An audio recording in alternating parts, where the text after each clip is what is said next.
Hello hi ನಮಸ್ಕಾರ. ನೀವೇನಾದರೂ ದಾಳಂಬ್ರಿ ಹಣ್ಣು ಮನೆಗೆ ತಂದಿದ್ರೆ ಅವ್ನು ಹೇಗೆ ಬಿಚ್ಕೊಂಡು ತಿನ್ನೋದು ಲೇಟ್ ಆಗತ್ತೆ ತಿನ್ನೋಕ್ಕೆ. ದಿಢೀರಂತ ಒಂದೇ ನಿಮಿಷದಲ್ಲಿ ಬೀಜ ಪಟ ಪಟ ಪಟ ಅಂತ ತೆಗೆದು ಬಿಡೋಕ್ಕೆ ಬರುತ್ತೆ. ಈ ಟಿಪ್ಸು ಯೂಸ್ ಮಾಡ್ಕೊಳ್ಳಿ, ತುಂಬ ಸರಳ ಆಗಿರುತ್ತೆ.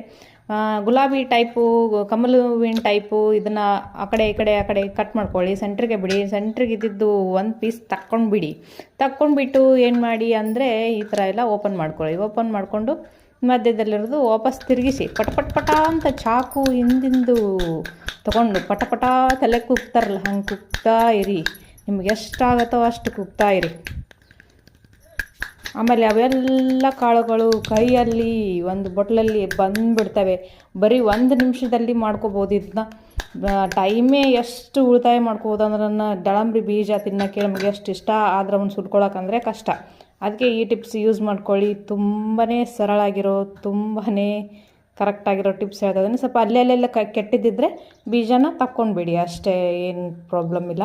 ಅದ್ರದ್ದು ಹಿಂದಿನ ಸಿಪ್ಪಿನ ಚಾಕುಲಿದ್ದ ಪಟ ಪಟ ಪಟ ಅಂತ ಬಿಡಿದ್ರೆ ಇಷ್ಟೊಂದು ಬೀಜಗಳು ದಿಢೀರಂತ 1 ನಿಮಿಷದಲ್ಲಿ ಓಪನ್ ಆಗುತ್ತೆ. ಟಿಪ್ಸ್ ಇಷ್ಟ ಆದರೆ ಒಂದು ಲೈಕ್ ಮಾಡಿ ಪ್ಲೀಸ್.